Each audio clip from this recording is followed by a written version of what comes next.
धम्मो मंगल मुक्कीठम अहिंसा संयमो तवो देवावितं नमन्सन्ति जस्य धम्मे सयामणो।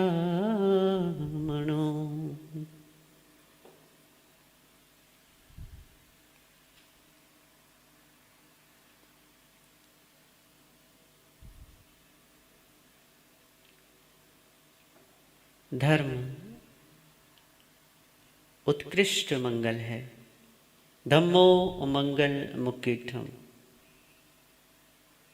धर्म उत्कृष्ट मंगल है।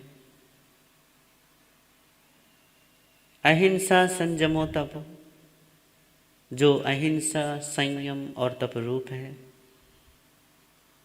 देवावितं नमन्सन्ति, देवता भी उसे नमस्कार करते हैं। जस्य धम्मे सयामणो, जिसके मन में सदा धर्म रहता है या जिसका मन सदा धर्म में निवास करता है।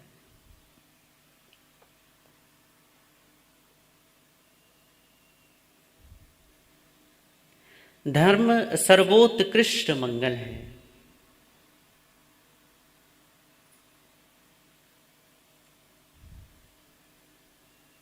मंगल का मतलब होता है जो पापों को गलाता है, जो आनंद की वृद्धि करता है, जो जीवन में शिवत्व को लाता है, उसे हम मंगल कहते हैं। अशुभ का परिहार करे, शुभ में वृद्धि करे और शुभ से शुद्धता की तरफ गति करे, उसे मंगल कहते हैं।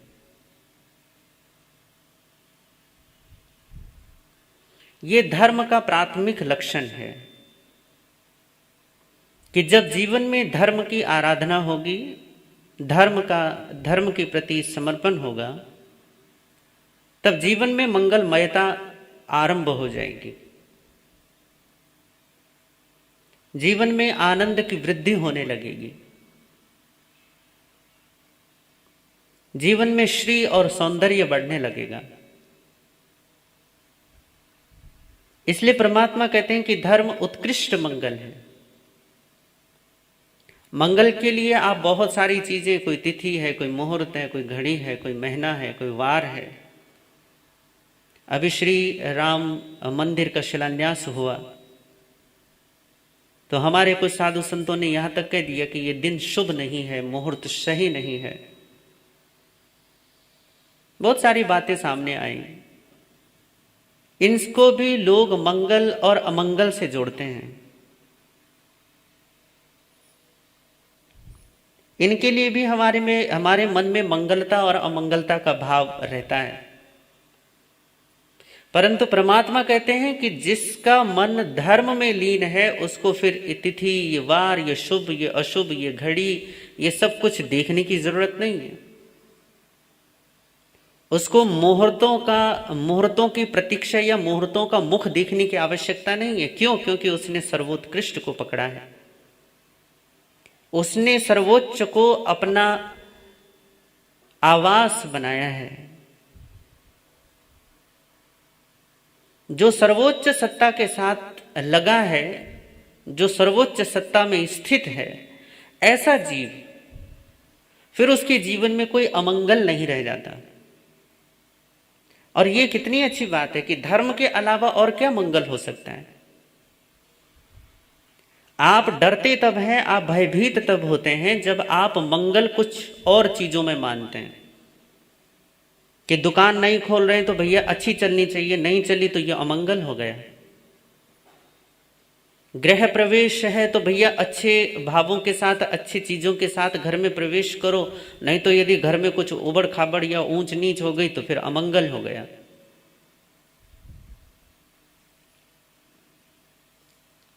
शादी होने वाली है तो पहले भैया पूरे तरीके से विधि विधान के साथ करो और पूरे मंत्र पढ़ो, बढ़िया वाले फेरे खाओ, चक्कर लगाओ। अग्नि की साक्षी में, सूर्य और चंद्रमा की साक्षी में एक दूसरे से प्रतिज्ञा करो और उसके बाद गृहस्थाश्रम में प्रवेश करो। आपके लिए ये मंगल है। मंगल हो या ना हो बाद में, वो बाद की बात है, पर बात यह है कि शुरुआत तो आप यही सोचते हैं कि भैया चलो भगवान के नाम से शुरू करेंगे तो सब मंगल ही मंगल होगा।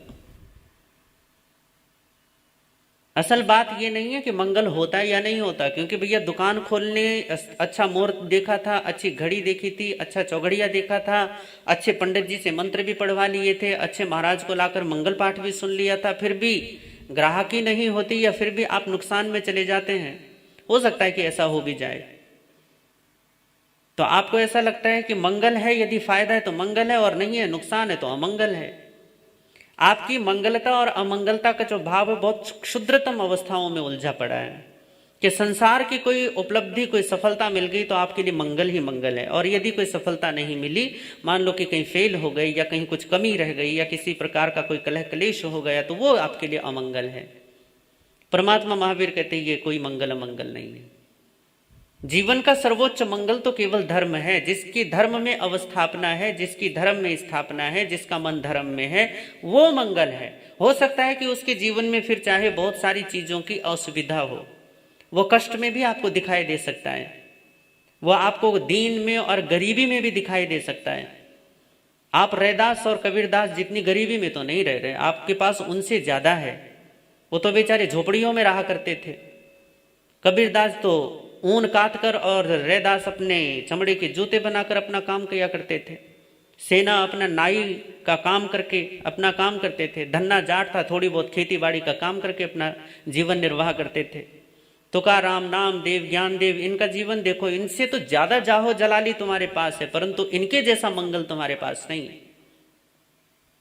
और महावीर को ही देख लो, परमात्मा महावीर तो 12 वर्षों तक जंगल जंगल जंगल जंगल जा रहे हैं। इतने कष्ट, इतने परेशानियां, दुख और सब मोल ले रहे हैं, दुख झेल रहे हैं। आपको लगेगा ओहो हो कितना दुख है, कितना दुख है, पर नहीं, दुख तो अज्ञानी को है जो मंगल संसार में देखता है। ज्ञानियों का तो सदा मंगल है, क्योंकि वो आत्मा को, धर्म को ही मंगल का अधिष्ठान जानते हैं, मंगल का आवास जानते हैं। भगवान विष्णु का एक नाम है ना, मंगलायतनो, मंगल के आयतन हो, मंगल के घर हो, मंगल के आवास हो।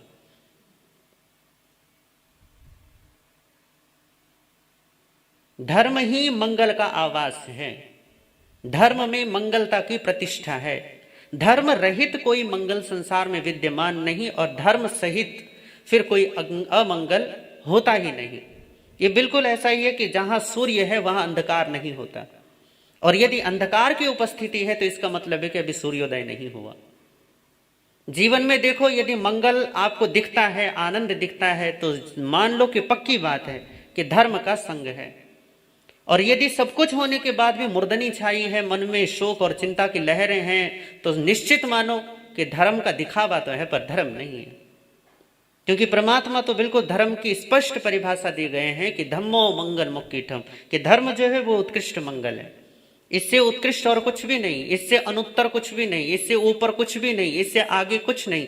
ये आत्यंतिक है, ये अंतिम है, ये आखिरी है जो मंगल आपके जीवन में साधने वाला है। पर मैं देखता हूं, क्योंकि मैं एक जैन मुनि हूं, तो भैया आप लोगों की ही बात करूंगा। जैनियों का तत्व ज्ञान जितना विशाल और जितना ऊंचा है, जैनियों का मन उतना ही, बेचारों का मन उतना ही नीचा है। ये थोड़ी कड़वी बात है, परंतु ये सच्चाई है। जिनका जितनी अभय दशा महावीर की है, इनके चेले उतने ही डरे हुए हैं।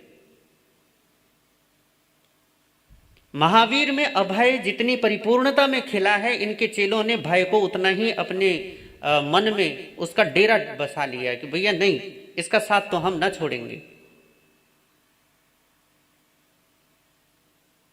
वेदों में पता नहीं कितने कितने सारे देवी देवताओं, वैसे तो वो सारे परमात्मा के ही रूप हैं, चाहे अग्नि हो, इंद्र हो, वरुण हो, द्यो हो, अंतरिक्ष हो, गायत्री, सावित्री आदि हो, ये सारे के सारे इनको परमात्मा का रूप, प्रतीक मानकर इनकी पूजा किया जाता था। परंतु समय के साथ फेर हुआ, फिर ये अलग अलग देव शक्तियां बन गई, अग्निदेव, वरुण देव, इंद्र देव, फलाना देव, अलाना देव, पता नहीं कितने कितने।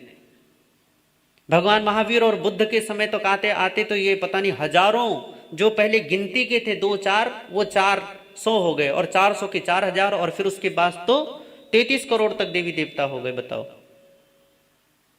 और सबके पूजा विधान, सबके पूजा पाठ परिपाटी अलग अलग। लोग हैरान परेशान कि भैया किसकी पूजा करें, किसको छोड़ें, किसको मनाएं। महावीर और बुद्ध ने पूरी तरीके से जोर लगाकर सारे देवी देवताओं को साइड कर दिया। और भगवान तो कह ही रहे हैं कि जस धम्मे सयामणो देवावितम नमनसन्ते, कि जिसका धर्म में निवास है, तुम देवताओं के जाके चरणों में लौटते फिरते हो, उनकी मनौतियां मांगते फिरते हो, कभी किसी को मनाते हो, कभी किसी को मनाते हो, और पता नहीं वो मानते भी या नहीं मानते, ये भी गजब की बात है, इसकी भी तुम्हें खबर नहीं होती। हिंदुस्तान का जर्रा जर्रा देवी देवताओं से भरा पड़ा है, और इतने सारे देवी देवताओं को मनाते हो, परंतु आज तक बताओ कोई प्रमाण के साथ कि भैया हाँ हमारे पास ये देवी देवता आए थे और इन्होंने बोला कि हम मान गए। डरा हुआ मन। और जैनियों का तो बिल्कुल ही और वो है, हालात ही अजीब से हैं। प्रवचन भी सुनते हैं, महावीर की पूजा भी करेंगे, महावीर के मंदिर में भी चले जाते हैं, परंतु इन देवी देवताओं के, इन निखट्टुओं की पूजा करना, इनके पीछे लगना, इनके माथे रगड़ना, वो नहीं छोड़ते। ये बड़ी गजब की बात है। इस मामले में मुझे इस्कॉन और ब्रह्मा कुमारी वाले आपसे ज्यादा बेहतर लगते हैं। ये किसी देवी देवता की पूजा नहीं करते और न ही किसी को मानते हैं। गीता का ज्ञान लेकर इस्कॉन वाले पूरी की तरीके से उस पर बिल्कुल कट्टर हैं कि हम कृष्ण के अलावा किसी अन्य देवी देवता की पूजा करेंगे ही नहीं, फिर चाहे दुर्गा हो, मां काली हो, शिव हो, कोई भी हो, नहीं चाहिए हमें। पर पता है कारण क्या है? कारण यह है कि जैनियों का जो मन है बड़ा परिग्रही हो गया। परिग्रही का मतलब संसार की पुद्गलों के प्रति गहरी आसक्ति हो गई है। अभी आचार्य हरिभद्र सूरी का मैं योग चतुष्टय पढ़ रहा था, तो उसमें उन्होंने संसारिक व्यक्तियों के लिए एक शब्द दिया है, भवाभिनंदी। ये शब्द बड़ा गहरा है, भवाभिनंदी। भवाभिनंदी का मतलब होता है जो भाव में आनंदी है, जो संसार में आनंद लेने वाला है, जो संसार को आनंद का कारण मानता है। तो आप सबकी हालात वही है कि आप अभी भी संसार को ही अपने आनंद का, अपने सुख का, अपने मंगल का कारण माने बैठे हो। और यही कारण है कि फिर तुम्हें हर चीज की पूजा करनी पड़ती है। फिर तुम लक्ष्मी भी पूजते हो, फिर तुम कुल देवी और देवता भी पूजते हो, फिर तुम पता नहीं भैरव और भवानी भी पूजते हो, कहीं यहां भटकते हो, कभी वहां भटकते हो, और पता नहीं कितनी जगह अपना माथा पटकते हो। कई लोग पूछते हैं महाराज जी कुलदेव की पूजा करनी चाहिए नहीं करनी चाहिए, कुलदेवियों की पूजा होनी चाहिए नहीं होनी चाहिए। ये ऐसे ही सवाल है कि यदि जैसे तुम्हारा सीधा प्रधानमंत्री से, हमारे मोदी जी से तुम्हारी सीधी बातचीत हो, मान लीजिए कि आपके साथ उनकी रिश्तेदारी है, सीधी है, जान पहचान के, सीधे आप जाओ और मोदी से मिलने के बाद आप नंबर सीधा मिलाओ और मोदी जी पूछे हाँ भाई क्या सेवा करनी है, बताओ क्या काम करना है, और फिर तुम ये कहो कि भैया मोदी का कोई चौकीदार पटा लूं या नहीं पटाऊं, उसकी मनौती मनाऊं या नहीं मनाऊं। अरे भैया कभी कभार यदि सामने पड़ गया चौकीदार तो जयराम जी की कर दो उसके साथ, नहीं तो उसकी तरफ ध्यान देने की क्या जरूरत है। क्योंकि जब स्वयं प्रधानमंत्री तुम्हारे हाथ में है, तुम्हारे आदेशों और निर्देशों का पालन करने के लिए तैयार है, तो तुम चौकीदार को क्यों पटाओगे, क्यों चौकीदार के मुंह लगोगे। हाँ सामने पड़ गया तो कुछ अगर तुम्हारे पास देने के लिए तो दे दो, उसे खुश कर दो।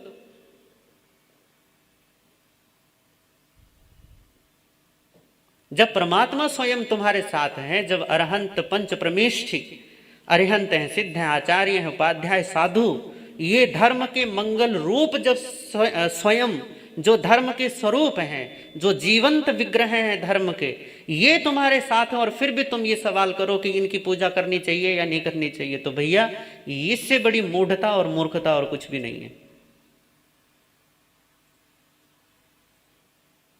इसी तरीके से मैं सिखों में भी देखता हूं, वो भी किसी देवी देवता को नहीं मानते, पर आपने आज हजारों देवी देवता खड़े कर दिए। कोई अंबा जी है, कोई सच्ची आय है, कोई आशापुरा है, कोई नाम भी तो अजीब अजीब से हैं, कोई बाण है, कोई कठोर है, पता नहीं क्या क्या अजीब अजीब से। तो तुम्हारी देवी देवताओं के नाम ही अजीब अजीब से हैं। और ये हैं भी कौन, पहले ये भी तो पता चले कि ये हैं कौन। और गजब की बात यह कि ये सारे के सारे भूतनियां और प्रेतनियां हैं, भूत प्रेत, जिन्हें व्यंतर जाति के देवी देवता बोलते हैं हमारे यहाँ पे। इनसे ज्यादा इनकी औकात भी नहीं है। और अपने घरों में बिठाए बैठे हो इनको। भूतों और प्रेतों की जगह तो बाहर है, घर से बाहर, गेट से भी बाहर, पर आप उन्हें अपने घरों में जमाए बैठे हो कि हाँ भैया इनकी पूजा तो होनी चाहिए।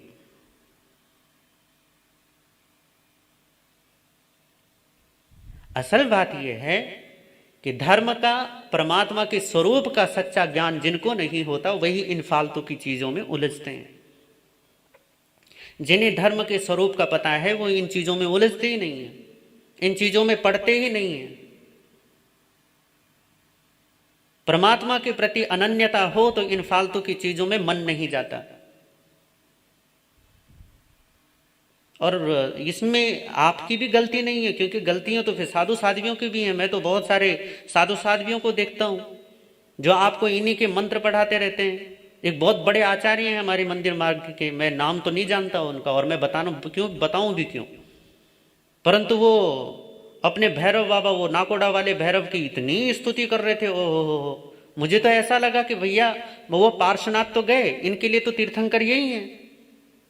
हकीकत तो यही है कि तुम्हारे आचार्य लोग, तुम्हारे उपाध्याय साधु लोग ही तुम्हें इन चीजों में पढ़वाते हैं। फिर बचाए कौन? उपदेष्टा जो उपदेशक है, यदि वही आपको गलत रास्ता दिखा देंगे तो फिर सही रास्ता कौन दिखाएगा? पर हकीकत यह है कि परमात्मा बता कर गए हैं, किसी और को सुनने की जरूरत नहीं है। आपके साथ एक गलत चीज और भी तो होगी, शास्त्र तुम पढ़ते नहीं हो तो तुम्हें फिर जो जैसा बताता है तुम वैसे चल देते हो। तो परमात्मा साफ कहकर गए कि धर्म उत्कृष्ट मंगल है, जिसका मन इस धर्म में लगा रहता है देवी देवता भी उसे प्रणाम करते हैं, उसे नमस्कार करते हैं। पहले धर्म के प्रति इतनी लगन, इतनी श्रद्धा, इतना विश्वास तो हो हमें। हाँ, हम ये तो बोलेंगे कि सोमा सती ने नाक का हार बना दिया, अमर कुमार ने आंख का पानी बना दिया, सुदर्शन सेठ ने सूली का सिंहासन बना दिया, भजन तो गा देंगे, इनके चरित्र तो सुन लेंगे, परंतु इनके चरित्रों से सीख कुछ भी नहीं लेंगे। रहेगी वही मूढ़ता की मूढ़ता, वहीं के वहीं विद्यमान रहेगी, बस वही पली पुशी रहती है, उसको बाहर नहीं करते अपने भीतर से। तो धर्म उत्कृष्ट मंगल है, जिसने धर्म की शरण ग्रहण कर ली वो फिर किसी अन्य की शरण ग्रहण नहीं करता। जिसने परमात्मा को अंगीकार कर लिया वो फिर किसी और को नहीं पकड़ता, किसी और की तरफ नहीं देखता, किसी और की उसे अपेक्षा ही नहीं रह जाती। जिसने संपूर्ण को पकड़ लिया फिर वो आधे अधूरों को क्यों पकड़ेगा? वही काम क्रोध आदि तुम में भी, वही काम क्रोध आदि उन देवी देवताओं में भी है। तो फिर बस बात यही है कि तुम्हारी आपस में बन जाती है, परमात्मा से नहीं बनती तुम्हारी। क्यों नहीं बनती? कारण है, क्योंकि परमात्मा के लिए तुम्हें पूरा का पूरा अपने आप को बदलना होगा, अपने काम को छोड़ना होगा, अपने क्रोध का त्याग करना होगा, अपने अहंकार से निजात पानी होगी। भैया इतनी मेहनत कौन करे? कौन अपने काम क्रोध आदि को छोड़े? कौन अपनी चिंताओं से मुक्त होना चाहता है? नहीं नहीं नहीं नहीं नहीं। कौन तनाव से बाहर निकलना चाहता है? नहीं, रोते वो तनाव में, परंतु तनाव से बाहर आना कोई भी नहीं चाहता। तो ये देवी देवता उसी के शिकार हैं, ये भी काम से ग्रसित हैं, क्रोध से ग्रसित हैं, इनमें भी वही बुराइयां जो तुम में मैल है, उसी मैल से ये भी भरे पड़े जिन मैल से तुम भरे पड़े। तो तुम्हारी इनसे बढ़िया बन जाती है, परमात्मा से नहीं बनती। इसीलिए नहीं बनती क्योंकि परमात्मा तो इन सारे दोषों से रहित है। न उनमें काम है, न क्रोध है, न हास्य है, न रति है, न अरति है, न राग है, न द्वेष है, न मोह है, न मिथ्यात्व है, न अज्ञान है, कुछ भी नहीं है। तो तुम कहते यार इतने लफड़े में कौन पड़े? ना ना ना, कौन इतनी मेहनत करे, कौन इतना पुरुषार्थ जगाए, कौन अपने अहंकार को और क्रोध को खत्म करने की इतनी चेष्टा, इतनी साधना, इतनी आराधना कौन करे? हमसे तो कौन ही होवे। तो जब कोई नहीं होता तो भैया परमात्मा की तरफ तुम आंख मूंद लेते हो और फिर उन्हीं से बना लेते हो अपनी, जो बिल्कुल तुम्हारे जैसे होते हैं। क्योंकि वहां एक चीज भी है, वहां तुम्हें अपने धर्मात्मा होने का एक वहम भी पला रहता है और अपने भीतर में ये काम क्रोध आदि ये जो षड रिपु हैं इनको भी पाले रखते हो, क्योंकि इनकी पूजा से, इन सब चीजों से तो तुम्हें मुक्ति मिलने से रही। हाँ, कभी कभी ये हो सकता है कि भैया कोई निमित्त या कुछ ऐसा कोई कारण कुछ घटित हो जाए कि तुम्हें कोई सांसारिक लाभ दिखाई दे जाए, तो सांसारिक लाभ के लिए तुम इन देवी देवताओं के चरणों में जाते हो। अपने जीवन में केवल और केवल धर्म को आधार रखो। धर्म ही एक ऐसी चीज है जिस पर समय का और काल का कोई प्रभाव नहीं है, बाकी सारी चीजें मिटने वाली हैं। ये जिन देवी देवताओं भूत प्रेतों की तुम पूजा कर रहे हो, ये भी मिटने वाले हैं। हो सकता है कि ये 10 दिन तुमसे ज्यादा जी लेंगे, और क्या होगा, क्योंकि कम से कम आयु इनकी 10,000 वर्ष की होती है। छोटी से छोटी आयु कोई निखट्टू से निखट्टू देवी देवता भी है, भूत प्रेत भी है, तो 10,000 साल तक तो आराम से जिएगा। तुम ज्यादा से ज्यादा 70 साल, 60 साल, 100 साल जी लोगे, और इससे ज्यादा क्या जियोगे। थोड़ी सी तुमसे ज्यादा उम्र लेकर बैठे तो इससे पूजनीय थोड़ी ना हो जाएंगे। ऐसे जीने को तो तुमसे कछुआ भी बहुत ज्यादा जी लेता है। आजकल तो 60 साल 70 साल ज्यादा से ज्यादा, कछुआ तो आराम से 150 साल 200 साल आराम से जी लेता है। तो फिर कछुए की पूजा शुरू कर दो भैया।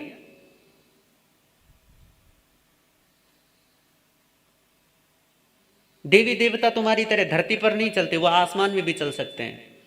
तो आसमान में तो पक्षी भी उड़ते आते हैं, पक्षियों की पूजा शुरू कर दो, बिठा दो घर पे कोई कौवा और कबूतर लाके, रोज पूजा करो, किया करो उसकी। भैया तुम आसमान में उड़ लेते हो, हम नहीं उड़ पाते। असल बात यह है कि अपने भीतर के डर को छोड़ो, और ये डर तब छूटेगा जब संसार के प्रति आसक्ति टूटेगी। तुम्हें संसार ही सार दिखाई देता है, इसलिए उस सार के खोने का डर है, और उस सार को बचाने के लिए फिर तुम कुछ भी करने के लिए तैयार रहते हो। अगर अपने भीतर का डर छोड़ना है तो संसार की आसक्ति का त्याग करो। अपने जीवन में मूल्य किसे दे रहे हो तुम, धर्म को दे रहे हो या संसार को दे रहे हो? इसी से तुम्हारे जीवन की गति का, तुम्हारे जीवन की दशा का और दिशा का निर्धारण होने वाला है। निर्णय इसी पर टिका है कि तुम किसको मूल्य देते हो, संसार को या परमात्मा को। सत्य और संसार ये दोनों, ये बिल्कुल विपरीत दिशाएं हैं एक तरीके से। जब आप किसी एक चीज को मूल्य देते हैं तो दूसरा अपने आप ही मूल्यहीन हो जाता है। आप क्योंकि सत्य को मूल्य नहीं देते इसलिए संसार का मूल्य है, और क्योंकि आपके लिए संसार का मूल्य है इसलिए आपके लिए, आपके मन में, क्योंकि ये तो जाने ही वाला है, हजारों नहीं अनंत बार का आपका अनुभव है कि आता है और फिर चला जाता है।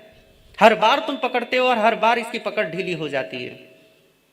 तुम चाहे कितने भी पक्के दस्तावेज बना लो सरकार के अपने डिपार्टमेंट में जाकर, बढ़िया वाले, कि भैया ये जमीन मेरी ही है, ये जायदाद मेरी, ये दुकान मेरी, ये घर मेरा, ये सब कुछ मेरा।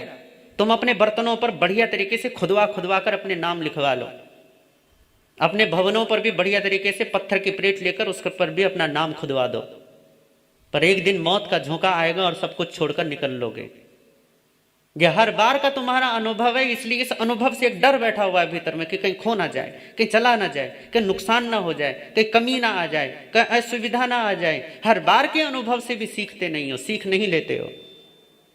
अरे पूर्व जन्मों की बात छोड़ो, इसी जन्म से भी सीख नहीं लेते हो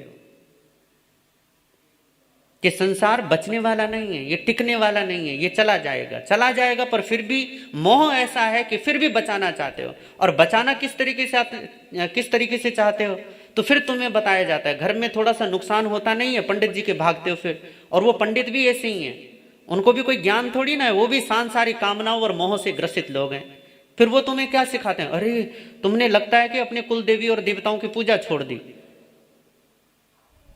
ये तो तुम्हारे जो है ना, तुम्हें तो पितरदोष हो गया। पितरदोष का मतलब कि तुम्हारी कुंडली में कुछ ऐसे ग्रह नक्षत्र आ गए हैं कि तुम्हारे वो मरे हुए पुराने खानदानी लोग, तुम्हारे बाप, तुम्हारी माँ, तुम्हारे वो पूजे पीछे वाले वो दादा दादी, वो सब तुम्हें सता रहे हैं आकर। फिर लेकर बैठो इनकी पूजा। जो ज्ञानी होगा वो किसी को क्यों सताएगा? यदि ये देवी देवता इतने ही ज्ञानी हैं तो ये तुम्हें क्यों सताएंगे? जो ज्ञानी होगा वो किसी की प्रशंसा से प्रसन्न क्यों होगा? यदि ये देवी देवता इतने ही समझदार, इतने ही ज्ञानी, ज्ञान से संपन्न है, तो क्यों ये तुम्हारी छोटी छोटी, किसी को चूंदड़ी चढ़ा दी, किसी को चूड़ी लगा दी, किसी को सिंदूर चढ़ा दिया तो खुश हो गए? इतनी तुच्छताओं से भरे हुए तुम्हारा जीवन और तुम्हारे ये देवी देवता, और फिर भी तुम इनकी पूजा में लीन हो। यही तो देव मूढ़ता है। इसी को प्रभु कहते हैं कि ये मिथ्यात्व है, ये अज्ञान है। और जब तक मिथ्यात्व को बचाए रखोगे तब तक तुम सब कुछ भी मना लो, सब कुछ सही भी कर लो, परंतु तुम्हारा दुख तब भी विद्यमान रहेगा, वो नष्ट नहीं होने वाला, वो खत्म नहीं होगा। कारण ये नहीं है कि तुम्हारे पास कुछ है नहीं या कहीं कुछ कमी हो गई है, कारण ये है कि तुम अपना अज्ञान नहीं छोड़ रहे हो, अपने मिथ्यात्व का त्याग नहीं कर रहे। तो परमात्मा कहते हैं कि धर्म उत्कृष्ट मंगल है। जब भी जीवन में मंगल होगा तो धर्म के कारण होगा, धर्म की आराधना के कारण होगा, धर्म के मार्ग पर चलने के कारण होगा। और जब जब जीवन में अंधकार है, जीवन में अमंगल है, जीवन में दुख है, हैरानी है, परेशानी है, तो निश्चित मानो कि जीवन में कोई अधर्म का आचरण किया है, अज्ञानता पूर्वक कोई व्यवहार हुआ है, इसलिए जीवन में दुख है। ज्ञानी व्यक्ति दुखी होता ही नहीं है, उसने कारण ही मिटा दिया तो दुख कहां से पैदा होगा? बीज ही समाप्त कर दिया दुख का, तो दुख होगा कहां से? तो अपने डरे हुए मन को समझाओ कि सत्य ही जीवन में सार है। जिसके लिए सत्य महत्वपूर्ण बन जाता है, फिर वो संसार के प्रति इतना निरपेक्ष हो जाता है, इतना उदासीन हो जाता है कि वो रहे तो भी वो आनंदित है और ना रहे तो भी आनंदित है। डायोनिसीस का नाम सुना होगा आपने, मैंने उसकी कहानी पढ़ी थी कि सिकंदर जब अपने देश से दिग्विजय पर निकला, जब विजय यात्रा पर निकला, तो उसने अपने गुरु अरस्तु से पूछा कि बोलिए मैं आपके लिए क्या लाऊं, क्योंकि मैं जा रहा हूं। तो सबको उसने पूछा था कि क्या क्या लाना, तो माँ ने तो ये कहा था कि तो वापस आ जाना। गुरु ने ये कहा था कि भैया तू जा तो रहा है, तो कहीं से कोई संत मिल जाए, कोई साधु, कोई महात्मा मिल जाए तो जरूर ले आना। तो सिकंदर को कहते हैं कि डायोनिसीस मिला। डायोनिसीस के बारे में, अब डायोनिसीस जो है आदमी बड़ा मस्त मौला है, बड़ा मस्त फकीर है। इसी डायोनिसीस के जीवन की दो घटनाएं हैं, उन दो घटनाओं पर थोड़ी सा ध्यान देते हैं। एक घटना ऐसी आती है कि एक दिन किसी बड़े नगर का कोई अधिपति, राजा टाइप, ऐसा समझ, राजा समझ लो या किसी बड़े जमींदार को समझ लो, उसके कुछ दास जो थे, कुछ सैनिक, नगर में जहां दास मंडी हुआ करती थी पहले, तो जहां दास दासियां बेचे जाते थे बाजार में, उसको दास मंडी कहते थे। तो एक आदमी को बेचने के लिए बाजार में जा रहे थे, तो एक जगह वो आराम करने के लिए बैठे और वो जिसको बेचने के लिए जा रहे थे वो भी, उसको भी बिठा दिया। वो जो दास बनने के लिए, जिसको बेचने के लिए ले जा रहे थे, उसने बड़ी चालाकी से अपनी बेड़ियां खोली और वो भाग गया। तो शायद वो नींद में चले गए होंगे या उनका ध्यान इधर उधर भटक गया होगा। जब उन्होंने ध्यान दिया कि अरे वो कहाँ गया, अब बड़ी परेशानी, क्योंकि वो बेचारे सैनिक वो खुद ही दास हैं। अब उनके हाथ से एक दास गायब हो गया, अब उसका पैसा वापस देना है, जाकर कहां से दें, बड़े पेशोपस में हैं। तो उनमें से एक बोला, करे यार वो तो चला गया, तो चलो अब कोई दूसरा व्यक्ति ढूंढो, उसे जबरदस्ती दास बनाते और बाजार में बेचते हैं। करे अच्छा चलो। तो सारे मिलके वो जो 8-10 थे, उन्होंने सब उस जगह खोजना शुरू किया। थोड़ी दूर पर गए तो डायोनिसीस एक पेड़ के नीचे, क्योंकि वो टब में बैठा करता था, एक टब रहता था उसके पास और उसी में बैठता था। क्यों? वो कहता था कि जब मैं एक टब में बैठ सकता हूं तो मैं फिर पूरी धरती पर क्यों फैल कर बैठूं। तो एक टब में बैठता था आराम से। तो वो टब में बैठा हुआ उन्होंने डायोनिसीस को देखा तो कहने लगे, ए कौन है तू? करे बताओ क्या काम है? करे चल उठ। डायोनिसीस उठ गया। करे चल हमारे साथ। करे कहाँ चलना है? करे हम तुझे बाजार में बेचेंगे दास बनाकर। अब डायोनिसीस मस्त मौला आदमी, हट्टा कट्टा, लंबा चौड़ा, उन्होंने कहा चलो ठीक है। तो वो बेड़ियां बांधी उसके हाथ में, और बेड़ियां बांधने के बाद उसको पीछे पीछे, जैसी वो आगे आगे घसीट कर चलने लगे, तो कहने लगा, ए रुको। करे क्या? करे आगे मैं चलूंगा, तुम सब पीछे चलोगे। वो कहने चलो ठीक है भैया।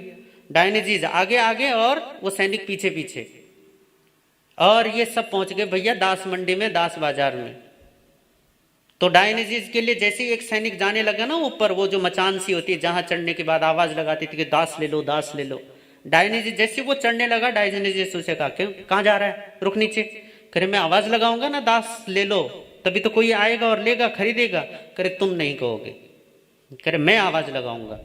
तो वो कहने लगे, करिए तो और भी अच्छी बात है, जा तू ही आवाज लगा ले। तो डायोनिसीस गया ऊपर और मचान पर खड़े होकर बोलता है कि भैया दास तो तुमने बहुत ले लिए, किसी ने मालिक लेना हो तो मालिक ले लो, मालिक लेना हो तो मालिक ले लो, मालिक खरीदना है तो मालिक खरीद लो। सारे लोग कि भैया मालिक खरीदना है, कौन कह रहा है कि मालिक खरीद लो। जब वहां आए देखा, करे क्या बात हो गई। करे भैया दास तो तुमने बहुत सारे खरीदे हैं, मालिक लेना है तो मालिक ले। करे कैसे मालिक हो तुम, तुम्हारे हाथों में तो बेड़ी है। करे भैया बेड़ी, करे बेड़ी मेरी मर्जी से मेरे हाथ में है। करे तुम बाजार में बिक भी तो रहे हो। करे बिक भी तो अपनी मर्जी से रहा हूं। जो अपनी मर्जी का मालिक है वो मालिक तो वही है ना जो अपनी मर्जी से चलता है। बेड़ियां मैंने अपनी मर्जी से बंधवाई, यहां बिक अपनी मर्जी से रहा हूं, तो बताओ मालिक कौन हुआ? यही डायोनिसीस एक दिन फिर से कहीं धूप सेक रहा था अपने टब में ही बैठा बैठा। तो सिकंदर उधर से गुजर रहा था, तो उसे डायोनिसीस के बारे में पता चला कि यहां पर कोई बहुत बड़ा संत है, फकीर है। अब उसके गुरु ने कहा था कि भैया कोई फकीर लेकर आना। तो उसने सोचा कि चलो भैया, उसने अपने सैनिक भेजे और कहा कि जाओ और डायोनिसीस को बोलो कि तुम्हें सिकंदर बुला रहा है। तो सैनिक गए उसके और कहा कि हमारे महाराज सिकंदर ने, सम्राट ने तुम्हें याद किया, चलो उठो। वो कहने लगा मैं खुद सम्राट हूं, मैं किसी सम्राट की आज्ञा का पालन नहीं करता। सैनिक वो वापस आए और कहने लगे कि जी वो तो कह रहे हैं कि वो खुद ही सम्राट हैं, वो किसी की आज्ञा नहीं मानते। तो सिकंदर ने सोचा कि चलो देखूं तो सही है ये कौन। तो सिकंदर गया उसके पास। तो सिकंदर की और उसकी आपस में बातचीत होती, वो बातचीत तो बहुत लंबी चौड़ी है। उसमें वो ये कहता है कि भैया चलो मेरे साथ तुम। तो सिकंदर से वो यही कहता है कि क्यों, तुम कहां जा रहे हो? तो क्या करे, मैं ना यूनान से लेकर पूरी धरती पर मैं विजय पताका फहराऊंगा, सबको जीतूंगा, सारे राज्य जीतूंगा, अपने अधीन करूंगा। करे फिर क्या करोगे? करे फिर वापस यूनान जाऊंगा, आराम से रहूंगा। करे शांति से रहूंगा, आराम करूंगा। तो डायोनिसीस बोला करे तू इतने सारे लफड़े पालेगा तब आराम करेगा, मुझे देख मैं तो अभी से आराम में हूं, मैं तो अभी से शांति में हूं। तो सिकंदर को बड़ा झटका लगा, करे हाँ ये बात तो सही कह रहा है, मैं धरती को इस कोने उस कोने भटक रहा हूं और फिर भी अशांत, और ये एक जगह टब में बैठा हुआ और ये फिर भी ये इतना शांत। तो डायोनिसीस से वो बड़ा खुश हुआ, बहुत प्रसन्न हुआ और उसने खुश होकर बोला अच्छा एक बात बताओ, मैं आप तो मेरे साथ चल नहीं रहे और आपके साथ मैं जबरदस्ती नहीं करना चाहता, मैं किसी फकीर के साथ जबरदस्ती नहीं कर सकता, पर आप एक बात बताइए मैं आपके लिए क्या सेवा कर दूं, क्या आपके लिए काम करूं? तो डायोनिसीस पता क्या बोले, वो तो धूप सेक रहे थे सर्दियों के टाइम में। तो धूप, वो सिकंदर आया और उसके सामने खड़ा हो गया। तो खड़ा होते उसकी छाया डायोनिसीस पर पड़ने लगी, धूप में बाधा बन गया। तो डायोनिसीस बोले कुछ नहीं, बस तू धूप आने दे, तू जा। सिकंदर को फिर से एक और झटका लगता है। जब इतनी निष्प्रियता आती है तब समझ लो कि धर्म आया है जीवन में। यदि डर डर कर जी रहे हो, चिंताओं में जी रहे हो, मनौतियों में जी रहे हो, मान्यताओं में जी रहे हो, तो समझ लो कि धर्म अभी आया ही नहीं है। क्योंकि परमात्मा तो सीधी सी बात कह रहे हैं कि धर्म उत्कृष्ट मंगल है, सर्वोत्कृष्ट मंगल। यदि सर्वोच्चता पर कोई है तो वो धर्म है। तो आपको आज निर्णय करना है कि हमने मूल्य किसको देना है। यदि आप धर्म को मूल्य देते हैं तो फिर इन छोटी मोटी चीजों को मूल्य देने की आवश्यकता नहीं है। और यदि आप संसार को मूल्य देते हैं तो इसका मतलब अभी आपने धर्म को मूल्य दिया ही नहीं है। तो ऐसा उत्कृष्ट धर्म जिसके मन में है, या आप मन भी ना कहें कि जिसका मन ऐसे उत्कृष्ट धर्म में है, तो वो निर्भय है, वो अभय है। फिर उसे किसी से डरने की और किसी से भयभीत होने की और किसी से कुछ मांगने की, किसी के सामने हाथ फैलाने की, कहीं मनौतियां मांगने की, किसी की पूजन करने की आवश्यकता ही नहीं है। क्यों? क्योंकि उसने सर्वोच्च सत्ता का अधिग्रहण किया है, उसने सर्वोच्च सत्ता का आश्रय लिया है। जो सर्वोच्च सत्ता के आश्रय में है उसे भय नहीं होता, उसे चिंता नहीं होती, उसे शोक नहीं होता, उसे किसी भी प्रकार का कोई तनाव नहीं होता। क्यों नहीं होता? तो कारण यह है कि धर्म उत्कृष्ट मंगल है, धर्म ही मंगल है। धर्म है तो मंगल है और धर्म नहीं है तो मंगल नहीं है। दूरी आप बढ़ा सकते हो अपनी मूढ़ताओं से, अपनी अज्ञानताओं से, अपनी अबोधता से। आप जितना चाहो धर्म से दूरी बढ़ा सकते हो, परंतु इससे केवल और केवल अमंगल सधेगा, अमंगल होगा। मंगल जीवन में चाहिए, शिवत्व जीवन में चाहिए, उपद्रव रहित अवस्था चाहिए, कल्याण चाहिए, तो धर्म का आश्रय लीजिए। और जिन्होंने धर्म का आश्रय लिया है उनका जीवन में मंगल अवश्य हुआ है। तो मंगलमयता के इस आश्रयभूत स्थान को, इस केंद्र को भूलना नहीं है। इस केंद्र पर आपको टिके रहना है। जितना आप इस केंद्र पर टिके रहेंगे उतना ही जीवन में आपके मंगल सत्ता चला जाएगा। इसलिए परमात्मा क्या कहते हैं कि धर्म उत्कृष्ट मंगल है। और उसका स्वरूप क्या है? तो स्वरूप बताया कि अहिंसा है, संयम है और तप है। तो अहिंसा, संयम और तप, इस पर आगे हम अभी बाद में समय पर, अवसर पर इन पर भी चर्चा करेंगे। पर आज केवल इतना ही कि मंगल जीवन में हो तो केवल और केवल धर्म के स्वरूप का हो। इन्हीं भावनाओं के साथ ओम शांति।